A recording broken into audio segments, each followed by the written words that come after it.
Software testing और quality assurance में हम बात कर रहे हैं सॉफ्टवेयर क्वालिटी की। सॉफ्टवेयर क्वालिटी में हम देखेंगे 5 व्यूज क्या है सॉफ्टवेयर क्वालिटी के। फिर हम मैकॉल के क्वालिटी फैक्टर्स और क्राइटेरिया देखेंगे। ISO 9126 की क्वालिटी कैरेक्टरिस्टिक्स देखेंगे। फिर ISO 9000 2000 सॉफ्टवेयर क्वालिटी स्टैंडर्ड देखेंगे। अच्छा, इसमें यह है कि मैं बता दूं, अभी जब हम 2017 में हैं तो ये 9001 2015 इसका स्टैंडर्ड आ गया है। इसके बारे में भी प्रकाश डालेंगे, लेकिन क्या है कि बेसमेंट दोनों का एक ही है, इसलिए इसको डिस्कस करेंगे। बाद में मैं आपको चेंजेस बता दूंगा क्या क्या चेंजेस हुए हैं। तो 5 व्यूज जो हैं सॉफ्टवेयर क्वालिटी के, उसमें है एक ट्रांसीडेंटल व्यू, एक है यूजर व्यू, उसके बाद आता है मैन्युफैक्चरिंग व्यू, फिर है प्रोडक्ट व्यू, उसके बाद है वैल्यू बेस्ड व्यू। ये आपके 5 हैं: transcendental, user view, manufacturing view, product view और वैल्यू बेस्ड व्यू। इसमें जो अलग अलग व्यूज है, इसमें ट्रांसीडेंटल व्यू ये है कि जो क्वालिटी है ये रिकॉग्नाइज तभी की जा सकती है एक्सपीरियंस से। इसको किसी भी ट्रैक्टेबल फॉर्म में आप नहीं बता सकते, ये एक्सपीरियंस से बता सकते हैं। एक अच्छी क्वालिटी का जो भी ऑब्जेक्ट है, सॉफ्टवेयर है, कोई भी प्रोडक्ट है, उसको आप इजीली आइडेंटिफाई कर सकते हैं। जब यूजर व्यू की बात करें तो यूजर व्यू में जो क्वालिटी कंसर्न है वो इस तरीके से है कि जो प्रोडक्ट है, जो भी आपने बनाया है, वो रिक्वायरमेंट को मीट करते हैं, यूजर की एक्सपेक्टेशन और नीड को मीट करते हैं। ये कि प्रोडक्ट क्या यूज के लिए, इसका इस्तेमाल करने के लिए फिट है। ये व्यू काफी पर्सनलाइज होता है और इसमें यह होता है कि अगर बहुत सारे यूजर्स उसको उपयोग कर रहे हैं तो इसका मतलब यह है कि वो अच्छी क्वालिटी है। और जब आप कुछ प्रोडक्ट की प्रॉपर्टीज आपके लिए इंपॉर्टेंट हो जाती है, यानी कि आप जानते हैं कि ये इसकी कुछ चीजें हैं जिसके बगैर मैं मतलब बड़ी मुश्किल हो जाएगी मुझे, तो वो अच्छी क्वालिटी का प्रोडक्ट माना जाता है। तो इसमें यूजेबिलिटी है, रिलायबिलिटी है, एफिशिएंसी है, ये मेन रूप में आते हैं इस यूजर व्यू। फिर आपका जो नेक्स्ट व्यू है वो है मैन्युफैक्चरिंग व्यू। मैन्युफैक्चरिंग व्यू का मतलब ये है कि जो इसकी जेनेसिस आई है वो ऑटो और इलेक्ट्रॉनिक से है। इसका की आइडिया ये है कि क्या प्रोडक्ट सेटिस्फाई करता है रिक्वायरमेंट। इसके पहले का व्यू हमने देखा था, उसमें यह था कि क्या प्रोडक्ट मेरी नीड्स को सेटिस्फाई करता है, यूजर की एक्सपेक्टेशन को सेटिस्फाई करता है। यहाँ पर मैन्युफैक्चरिंग व्यू का मतलब ये है क्या प्रोडक्ट सेटिस्फाई करता है रिक्वायरमेंट को। कोई भी डेविएशन रिक्वायरमेंट से जो है वो क्वालिटी को रिड्यूस करेगी। जो कॉन्सेप्ट है ये बड़ा इंपॉर्टेंट रोल प्ले करता है कि जो प्रोडक्ट है वो मैन्युफैक्चर होते हैं फर्स्ट टाइम राइट, मतलब पहली बार में सही बनाइए ताकि कॉस्ट रिडक्शन हो। क्या क्या रिड्यूस होगा कॉस्ट का, डेवलपमेंट कॉस्ट रिड्यूस होगा, मेंटेनेंस कॉस्ट रिड्यूस होगा, जो कन्फॉर्मेंस है जो रिक्वायरमेंट के साथ, ये आपको उस तरीके में ले जाते हैं जहां पर आपकी प्रोडक्ट की यूनिफॉर्मिटी आती है। तो कुछ लोग इसमें आर्ग्यू ये भी करते हैं कि ये जो यूनिफॉर्मिटी की बात हो रही है ये कोई क्वालिटी की गारंटी थोड़ी ना है, लेकिन मैन्युफैक्चरिंग भी कुछ ऐसा ही है। प्रोडक्ट क्वालिटी आप इसको इंक्रीमेंटली इंप्रूव कर सकते हैं, अगर प्रोसेस को इंप्रूव करें तो आप। तो इसमें आपके CMM है, अब ये CMMI है, कैपेबिलिटी मैच्योरिटी मॉडल इंटीग्रेटेड। इसी तरीके से ISO 9001 के मॉडल है जिनको हम आगे देखने वाले हैं, ये भी मैन्युफैक्चरिंग व्यू पे ही आपके अवेलेबल हैं। अब हम प्रोडक्ट व्यू देख रहे हैं। प्रोडक्ट व्यू की हाइपोथेसिस ये है कि अगर प्रोडक्ट मैन्युफैक्चर किया गया अच्छी इंटरनल प्रॉपर्टीज के साथ तो इसकी अच्छी एक्सटर्नल प्रॉपर्टीज भी होगी। तो इंटरनल प्रॉपर्टी और एक्सटर्नल प्रॉपर्टी में एक रिलेशनशिप इसमें बात की गई है। जैसे मॉड्यूलरिटी है, अगर आपका सिस्टम या आपने सॉफ्टवेयर जो बनाया है वो मॉड्यूलर है तो वो अपने आप टेस्टेबल हो जाएगा, ये प्रोडक्ट व्यू है। अब वैल्यू बेस्ड व्यू में आता है जो एक्सीलेंस है, वर्थ है। ये दो कॉन्सेप्ट का एक तरीके से मर्जर है। इसका मतलब ये है कि क्वालिटी आपका इस एक्सीलेंस का मेजर है और वैल्यू इसकी कितने वर्थ में आती है। जैसे मैं बताता हूं आपको कि कितना पैसा एक कस्टमर विलिंग है इसको पे करने के लिए, आपकी एक पर्टिकुलर प्रोडक्ट है उसको खरीदने के लिए वो कितना पैसा दे सकता है। तो quality is meaningless, quality meaningless हो जाएगी। बहुत अच्छा आपने बना दिया, बहुत बढ़िया बेहतरीन आपने प्रोडक्ट बना दिया, लेकिन उसका इकोनॉमिक सेंस है ही नहीं। तो ये कॉस्ट और क्वालिटी का ट्रेड ऑफ है। वैल्यू बेस्ड जो व्यू है वो कॉस्ट और क्वालिटी का एक तरीके से ट्रेड ऑफ है। तो इसमें आप ये देखिए कि जो 5 व्यू है सॉफ्टवेयर क्वालिटी के, जिसमें मेजरिंग क्वालिटी, यानी कि हम क्वांटिटेटिव व्यू चाहते हैं क्वालिटी को मेजर करने का, और मेजरमेंट यूजर व्यू का, मेजरमेंट मैन्युफैक्चरिंग व्यू का, ये हमको मेजर करना है क्वालिटी के लिए। तो क्या रीजन है, क्या हमारे पास उद्देश्य है कि हम क्वांटिटेटिव व्यू लाएं क्वालिटी का?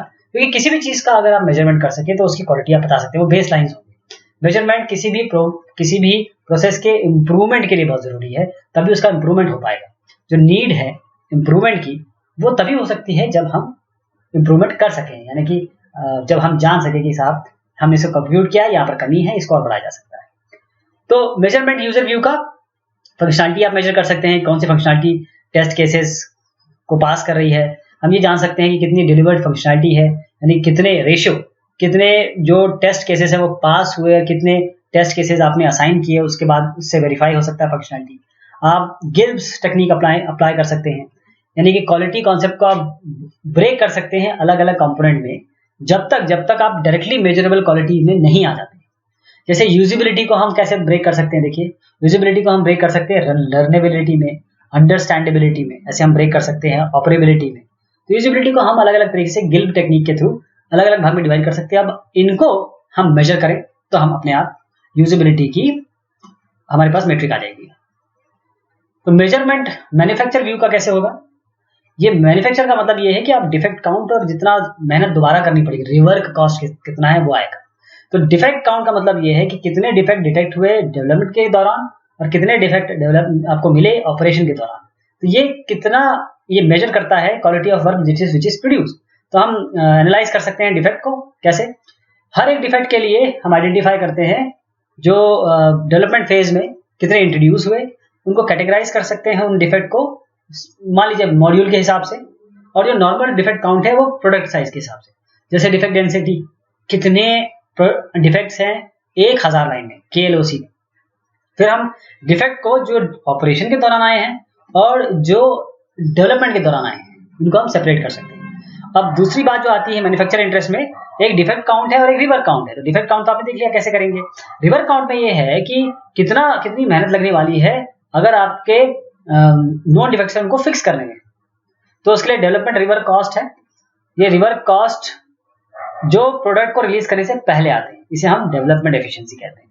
और ऑपरेशन डेवलपमेंट दो चीजें हैं रिवर्क कॉस्ट में, एक डेवलपमेंट रिवर्क कॉस्ट है, एक ऑपरेशन वर्क कॉस्ट है। डेवलपमेंट मतलब ये है कि जो प्रोडक्ट को रिलीज करने से पहले, और ऑपरेशन रिवर्क कॉस्ट है जब आप इसको डिलीवर कर देंगे, यानी ये रिवर्क कॉस्ट जब प्रोडक्ट वाकई में ऑपरेशन में है तब की बात हो रही है। ये इसको हम मेजर करते हैं डिलीवर्ड क्वांटिटी में।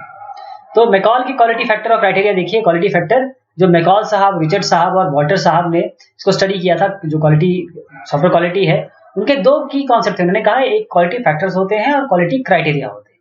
जो क्वालिटी फैक्टर है वो रिप्रेजेंट करते हैं जो कैरेक्टरिस्टिक है, यानी कि बिहेवियरल कैरेक्टरिस्टिक है, कैसे बिहेव करता है सिस्टम, जैसे correctness, reliability, efficiency, testability, portability. और क्वालिटी क्राइटेरिया ये एक एट्रीब्यूट है क्वालिटी फैक्टर का, इसी क्वालिटी फैक्टर का एक एट्रीब्यूट है जो रिलेटेड है सॉफ्टवेयर डेवलपमेंट से। जैसे मॉड्यूलरिटी, ये एट्रीब्यूट है आर्किटेक्चर का। जैसे अगर अच्छा मॉड्यूलर सिस्टम आप बनाएंगे तो ये डिजाइनर को एक तो आप कंपोनेंट अच्छे बना सकेंगे, कोहेसिव बना सकेंगे, तो इसका आगे मेंटेनेंस अच्छा होगा। ये क्वालिटी क्राइटेरिया है।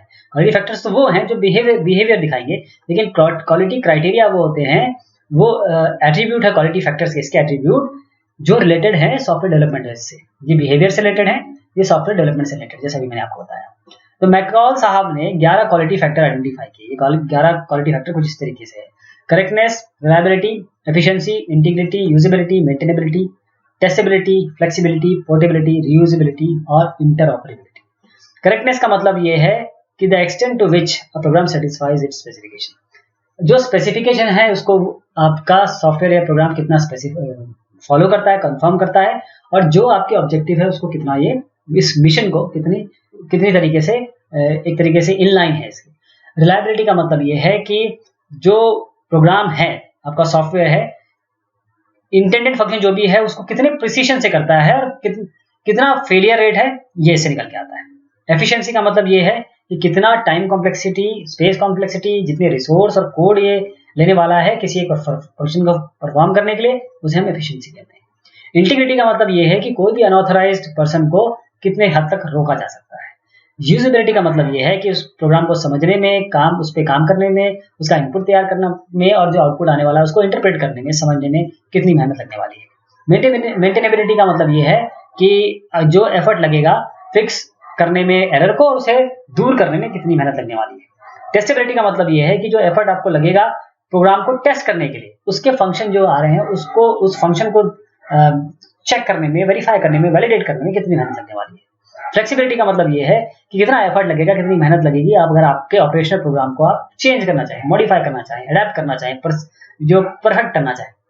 पोर्टेबिलिटी का मतलब ये है कि जब एक हार्डवेयर या एक सॉफ्टवेयर एनवायरनमेंट से दूसरे में ले जाएंगे तो कितनी मेहनत का आपको कितना एफर्ट लगने वाला है। रीयूजेबिलिटी का मतलब ये है कि आपने जो बनाया उस पार्ट को, उसमें जो सब पार्ट्स हैं, सब सिस्टम्स हैं या कंपोनेंट्स हैं, क्या उसको दोबारा किसी और प्रोजेक्ट में रीयूज किया जा सकता है। इंटरऑपरेबिलिटी का मतलब ये है कितना एफर्ट लगने वाला है ताकि ये सिस्टम आप किसी और दूसरे के साथ कपल हो सके, कुछ इंटरफेसिंग हो, कुछ हार्डवेयर हो, कोई और डिवाइस हो, उसके साथ या कोई और सॉफ्टवेयर सिस्टम हो, उसके साथ किस तरीके से इंटीग्रेट हो सकता है। ये मैकॉल के क्वालिटी फैक्टर है। तो मैकॉल के क्वालिटी फैक्टर और क्राइटेरिया 11 हमने देखे, उसको 3 भाग में इन्होंने, मैकॉल साहब ने इसको 3 भाग में डिवाइड किया। एक आपका प्रोडक्ट ऑपरेशन, एक आपका प्रोडक्ट रिवीजन और एक आपका प्रोडक्ट ट्रांजिशन। उन्होंने कहा कि हम correctness, reliability, efficiency, integrity, usability को डालेंगे प्रोडक्ट ऑपरेशन में। उन्होंने कहा मेंटेनेबिलिटी, टेस्टेबिलिटी, फ्लेक्सिबिलिटी को हम डालेंगे प्रोडक्ट रिवीजन में। उन्होंने कहा पोर्टेबिलिटी, रीयूजेबिलिटी, इंटरऑपरेबिलिटी को हम डालेंगे प्रोडक्ट के ट्रांजिशन। और ये वही सवाल है जिसको मैंने अभी आपको बताया। अब क्राइटेरिया की बारी आई। क्वालिटी फैक्टर से देख लीजिए। क्वालिटी क्राइटेरिया का मतलब ये है कि वो एट्रीब्यूट क्वालिटी फैक्टर के जो वाकई में सॉफ्टवेयर डेवलपमेंट से रिलेटेड है। जो अभी आपने देखे वो तो उसके किससे रिलेटेड थे, वो उसके बिहेवियरल कैरेक्टरिस्टिक्स से थे। जैसे एग्जांपल लीजिए, जैसे अभी बताया मॉड्यूलरिटी अगर है, आर्किटेक्चर है, मॉड्यूलरिटी अच्छी है, आपने अलग अलग मॉड्यूल में बनाया हुआ है, तो आराम से मेंटेनेबल होगा प्रोग्राम आपका।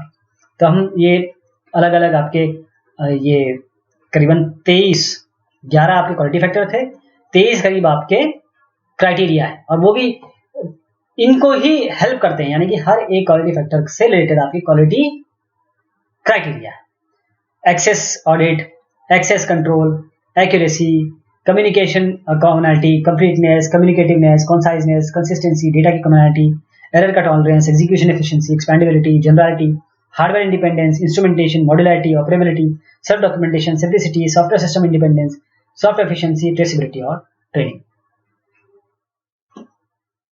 तो इसमें जो रिलेशनशिप है क्वालिटी फैक्टर और क्वालिटी क्राइटेरिया, जैसे मैंने आपको बताया, हर एक क्वालिटी फैक्टर पॉजिटिवली इन्फ्लुएंस करता है, इफेक्ट करता है या होता है क्वालिटी क्राइटेरिया से, और जो वही क्वालिटी क्राइटेरिया है वो इम्पैक्ट करता है बहुत सारे क्वालिटी फैक्टर्स को। जैसे सिंप्लिसिटी सीधी तरीके से इम्पैक्ट करती है रिलायबिलिटी को, यूजेबिलिटी को और टेस्टेबिलिटी को। अगर हम एफर्ट करें इंप्रूव करने के लिए क्वालिटी फैक्टर, तो हो सकता है कि बाकी क्वालिटी फैक्टर डिग्रेड हो जाए। जैसे पोर्टेबल कोड एफिशिएंट कम होता है, और कुछ क्वालिटी फैक्टर पॉजिटिवली भी इम्पैक्ट करते हैं। अगर आप इंप्रूव करेंगे करेक्टनेस को तो अपने आप रिलायबिलिटी बढ़ेगी। ये आपको ये इस फिगर में बताया गया है क्वालिटी फैक्टर और क्वालिटी क्राइटेरिया के बीच में क्या रिलेशनशिप है, किसको चेंज करेंगे तो कौन कौन सी चीजें इफेक्ट होंगी। तो ये हम दोनों देख चुके हैं, ये एक तरीके से रिलेशनशिप है क्वालिटी फैक्टर और क्वालिटी क्राइटेरिया। अब ISO 9126 क्वालिटी फैक्टर्स की बात करते हैं। ISO 9126 डॉक्यूमेंट ये है एक प्रोडक्ट इंटरनेशनल एफर्ट का। ISO का फुल फॉर्म है इंटरनेशनल ऑर्गेनाइजेशन फॉर स्टैंडर्डाइजेशन। ये डॉक्यूमेंट फिक्स करता है 6 ब्रॉड कैटेगरी क्वालिटी कैरेक्टरिस्टिक्स, 6। तो डॉक्यूमेंट में आपका एग्जाम्पल क्वालिटी मॉडल है जो, और उसको डिकम्पोज करता है क्वालिटी कैरेक्टरिस्टिक्स में, यानी क्वालिटी कैरेक्टरिस्टिक क्वालिटी और डिवाइड आप देखेगा, और डिवाइड होगा 20 सब कैटेगरी है जो, या सब कैरेक्टरिस्टिक है जो मेन कैरेक्टरिस्टिक है उसकी। तो ISO में functionality, reliability, usability, efficiency, maintainability और पोर्टेबिलिटी, ये बिल्कुल वही है जो मैंने आपको डिस्कस किया, यानी कि कैसा फंक्शन ये प्रॉपर कर रहा है, रिलायबल है कि नहीं, कहीं कोई किसी पर्टिकुलर टाइम में, पर्टिकुलर कंडीशन में ये ठीक काम कर रहा है कि नहीं कर रहा है, यूजेबिलिटी कितना कितना आसानी से समझा जा सकता है, एफिशिएंसी कितना है, अमाउंट ऑफ रिसोर्स कितना यूज करता है, मेंटेनेबल कितना है कि जिसमें करेक्शन, इंप्रूवमेंट, अडैप्टेशन आराम से हो सकता है, कहीं एनवायरमेंट में चेंज हो या चेंज रिक्वायरमेंट में हो या फंक्शन स्पेसिफिकेशन में चेंज हो, कितना मेंटेनेबल है। पोर्टेबिलिटी का मतलब ये है कि आप एक जगह से दूसरी जगह ले जाना चाहते हैं, हार्डवेयर सॉफ्टवेयर कॉन्फ़िगरेशन चेंज करना चाहते हैं, तो कितने आसानी से हो जाता है। यानी कि एक तरीके से देखिए ISO 9126 और ये मैकॉल, ये दोनों आसपास ही है, एक दूसरे से रिलेटेड ही है। कुछ अलग अलग, किसी ने किसी और चीज पे ध्यान दिया, किसी ने और किसी और चीज पे ध्यान दिया, लेकिन जिन चीजों पे ध्यान दिया वो कॉमन है बहुत हद तक। अब इसमें जो क्वालिटी सब कैरेक्टरिस्टिक है, बिल्कुल जैसे मैकॉल साहब के इसमें था, फंक्शनैलिटी का यहाँ 3 भाग में डिवाइड कर दीजिए। एक एग्जांपल लेता हूँ, एफिशिएंसी को इन्होंने टाइम बिहेवियर, रिसोर्स बिहेवियर में ले लिया। तो एक ISO 9126 सैंपल क्वालिटी मॉडल ये रिफाइन करता है स्टैंडर्ड की फीचर को सब कैरेक्टरिस्टिक्स में, जो यहाँ पर दिख पा रहे हैं। ये इसकी क्वालिटी कैरेक्टरिस्टिक है, ये इसकी सब कैरेक्टरिस्टिक है। तो ये इनकी डेफिनेशन है अलग अलग, और वो डेफिनेशन वही है जो हमने अब ये बताई, और ये बिल्कुल सेल्फ सफिशिएंट है जो क्वालिटी सब कैरेक्टरिस्टिक है ISO 9126 की। ISO 9126 इसके जो क्वालिटी कैरेक्टरिस्टिक्स है, इसमें मैकॉल का जो क्वालिटी मॉडल है, इसको अब देखिए ISO 9126 से क्या अंतर है। तो क्या क्वालिटी फैक्टर जो हम मैकॉल मॉडल में बोलते हैं वही आपके क्वालिटी सब कैरेक्टरिस्टिक्स हम ISO 9126 में बोलते हैं, यानी बहुत आपस में रिलेटेड है। तो जो क्वालिटी फैक्टर या कैरेक्टरिस्टिक है जो दोनों में आपको मिलती है वो है रिलायबिलिटी, वह है यूजेबिलिटी, वह है एफिशिएंसी, वह है मेंटेनेबिलिटी, पोर्टेबिलिटी। दोनों के बीच में अंतर ये है कि ISO 9126 एम्फसाइज करता है जो कैरेक्टरिस्टिक है जो विजिबल होते हैं यूजर को, जो विजिबल है यूजर को, और जो मैकॉल मॉडल है वो बताते हैं कि क्या इंटरनल क्वालिटीज है, इंटरनल क्वालिटीज को बताते हैं। तो मैकॉल मॉडल एक क्वालिटी क्राइटेरिया दूसरे काफी क्वालिटी फैक्टर को इम्पैक्ट कर सकता है, लेकिन ISO 9126 में एक सब कैरेक्टरिस्टिक्स इम्पैक्ट केवल एक क्वालिटी कैरेक्टरिस्टिक को करती है। एक हाई लेवल क्वालिटी फैक्टर जैसे टेस्टेबिलिटी है मैकॉल मॉडल में, ये एक लो लेवल सब कैरेक्टरिस्टिक बन गई है मेंटेनेबिलिटी ISO 9126 में। तो ISO 9126 की अगर क्वालिटी कैरेक्टरिस्टिक देखें तो इसका कंसेंसस देखिए, ये तो बात जो कही गई कि जो हाई लेवल क्वालिटी फैक्टर हैं ये बहुत इंपॉर्टेंट है, बिकॉज आपके 11 हाई लेवल क्वालिटी फैक्टर हैं जबकि ISO में केवल 6 हैं। और टॉप लेवल क्वालिटी फैक्टर फिर जो कैरेक्टरिस्टिक है वो भी आपस में एक कंसर्न है कि कौन किससे रिलेटेड है, लेकिन बहुत क्लियरली डिफाइन किया गया इन चीजों में। अब ISO 9001 2000 जैसे मैंने बताया, ISO 9001 2015 आ गया है, 2018 तक आप उसमें अपने आप को वो करा सकते हैं, एक तरीके से असेस करा सकते हैं, वो स्टैंडर्ड ले सकते हैं। तो जो इंटरनेशनल ऑर्गेनाइजेशन है ISO के, ये इन्होंने इनका काम ये है कि ये काफी स्टैंडर्ड्स बनाते हैं क्वालिटी एश्योरेंस की, क्वालिटी मैनेजमेंट की, जिसको हम उन सबको मिला के हम ISO 9000 कहते हैं। तो ISO 9000 स्टैंडर्ड, इसको रिव्यू किया जाता है, अपडेट किया जाता है करीबन 5 से 8 साल में, और जो स्टैंडर्ड्स रिलीज किए गए 2000 में उसको हम 9000 2000 कहते हैं, ISO 9000 2000। 3 कंपोनेंट है ISO 9000 2000 स्टैंडर्ड के। एक उसके ISO 9000 में फंडामेंटल्स है, वोकैबुलरी है। ISO 9001 में रिक्वायरमेंट्स हैं। ऐसी ISO 9004 में गाइडलाइंस हैं कैसे आप परफॉर्मेंस को इम्प्रूव करेंगे। तो ISO 9002, ISO 9003 ये सब पार्ट थे ISO 9000 1994 के। लेकिन अब एक ही अम्ब्रेला के अंडर में ISO 9000 2000 जो कि अभी ISO 9001 2015 बन चुका है, एक ही अम्ब्रेला में ये आ जाते हैं। ISO 9000 2000 के इसके फंडामेंटल्स क्या हैं, इसमें 8 बेसिक प्रिंसिपल हैं। पहला तो यह है कि कस्टमर फोकस, फिर है लीडरशिप, फिर involvement of people, process approach, system approach management का, कंटिन्यूअस अप्रोच और फैक्चुअल अप्रोच डिसीजन मेकिंग के लिए, फिर म्यूचुअली बेनिफिशियल, आपस में बेनिफिशियल सप्लायर रिलेशनशिप। तो ISO 9000 to 2000 software quality standard, इसमें रिक्वायरमेंट में आता है 5 मेजर पार्ट हैं इस डॉक्यूमेंट के। पहले तो 1 से 3 तक तो वोकैबुलरी रेफरेंसेस वगैरह है, उसके बाद स्कोप है, फिर बाद में सिस्टमेटिक रिक्वायरमेंट आती है, मैनेजमेंट की रिक्वायरमेंट आती है, रिसोर्स रिक्वायरमेंट क्या है, रियलाइजेशन रिक्वायरमेंट, रेमेडियल रिक्वायरमेंट, ये सब उसके बाद में आती है। तो अगर रिक्वायरमेंट की बात करें, जिसमें मैं पार्शियली बता रहा हूँ, जो डॉक्यूमेंट कौन से हैं, पॉलिसी गोल क्या है, तो आपका विजन डॉक्यूमेंट क्या है। ये डॉक्यूमेंट पार्ट 4 सिस्टमेटिक रिक्वायरमेंट और डॉक्यूमेंट ये बताता है क्वालिटी प्रोसेसेस क्या है, उसके बीच में रिलेशनशिप क्या है। एक मैकेनिज्म आप एक तरीके से इंप्लीमेंट करना है ताकि आप डॉक्यूमेंट को अप्रूव कर सकें और फिर डिस्ट्रीब्यूट कर सकें। जहां तक मैनेजमेंट रिक्वायरमेंट्स का सवाल आता है, एक अवेयरनेस क्वालिटी की, ताकि रिक्वायरमेंट मीट कर सके, जैसे कस्टमर, रेगुलेटरी, स्टैट्यूटरी, इस तरीके से। एक फोकस है कि आप पहले यूजर की रिक्वायरमेंट को समझ आइडेंटिफाई करें और उसको सेटिस्फाई करने की कोशिश करें। एक क्वालिटी पॉलिसी बनाएं जो कस्टमर की नीड को फुलफिल करेगी। क्लियरली डिफाइन कर रहे हैं कि हर एक इंसान की, हर एक इंडिविजुअल की क्या रिस्पॉन्सिबिलिटी होगी, अथॉरिटीज क्या है, कौन इंप्लीमेंट करेगा क्वालिटी पॉलिसीज को। फिर ISO 9001 2000 की जो रिक्वायरमेंट है वो आपकी जो 6 पार्ट है, इसको रिसोर्स रिक्वायरमेंट कहते हैं। इसमें रिसोर्स रिक्वायरमेंट में है पहले ये देखना है कि हमको रिसोर्सेज क्या चाहिए और हमको प्रायोरिटाइज करना है इसको, और कौन कौन से रिसोर्स रिक्वायर होंगे आपको रियलाइज करने के लिए क्वालिटी ऑब्जेक्टिव। फिर हमें एलोकेट करना है क्वालिटी पर्सनल को जो रिसोर्स, ताकि प्रोजेक्ट के लिए अलग अलग हम quality personal resource to the projects. और फिर हमको एक मैकेनिज्म लगाना पड़ेगा ताकि हम क्वालिटी लेवल लोगों का बढ़ा सकें। वो कैसे बढ़ाएंगे, उसके लिए हम ट्रेनिंग वगैरह देंगे। फिर रियलाइजेशन रिक्वायरमेंट में हमें एक प्लान बनाना पड़ेगा कि किस तरीके से हमको प्रोडक्ट को रियलाइज करना है रिक्वायरमेंट के तहत। फिर कस्टमर से इंटरेक्ट करना, उनसे रिक्वायरमेंट लेना, और भी रिक्वायरमेंट लेना, रिव्यू करना रिक्वायरमेंट को। फिर एक परचेजिंग प्रोसीजर पूरा, किस तरीके से हम परचेज करेंगे, कैसे रखेंगे, कैसे रिक्वायरमेंट और प्राइस को मीट करेंगे, मिटिगेट करेंगे, कंट्रोल करेंगे। 9000 2001 के रेमेडियल रिक्वायरमेंट में, जिसमें प्रिवेंटिव और करेक्टिव एक्शंस आते हैं, इसमें देखेंगे कि सेटिस्फैक्शन लेवल कस्टमर का कैसा है। हम इंटरनल ऑडिट करेंगे, जैसे हम जानेंगे कि जो लोग हैं वो वाकई स्किलफुल हैं कि नहीं जिस प्रोजेक्ट में लगाए गए हैं। फिर मॉनिटर करेंगे कि जो की परफॉर्मेंस इंडिकेटर है वो ठीक ठाक चल रहे हैं कि नहीं चल रहे हैं। तो समराइज करेंगे, 5 व्यू है क्वालिटी की। एक ट्रांसीडेंटल व्यू है, यूजर व्यू है, मैन्युफैक्चरिंग व्यू है, प्रोडक्ट व्यू है, वैल्यू बेस्ड व्यू है। अगर हम मेजर करना चाह रहे हैं क्वालिटी का तो 3 रीजन है। एक बेसलाइन हम चाहते हैं, हम इंप्रूव करना चाहते हैं कॉस्ट के हिसाब से, और हम जो अभी का लेवल है उसे जानना चाहते हैं ताकि फ्यूचर का प्लान कर सकें।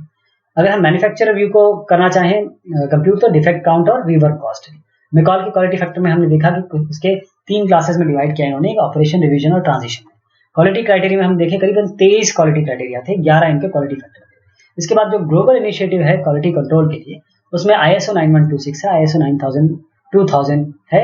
ISO 9126 में 6 क्वालिटी कैरेक्टरिस्टिक्स है और 20 क्वालिटी सब कैरेक्टरिस्टिक्स है। ISO 9000 2000 में जो फंडामेंटल्स हमने देखे, रिक्वायरमेंट क्या है और जो परफॉर्मेंस रिक्वायरमेंट क्या है, ये अलग अलग है। तो ये हमने बात की आपके क्वालिटी की कि सॉफ्टवेयर क्वालिटी और क्वालिटी एश्योरेंस में क्या क्या चीज आती है, सॉफ्टवेयर क्वालिटी के लिए आपको क्या क्या करना पड़ेगा। बहुत शुक्रिया, बहुत मेहरबानी आप सभी।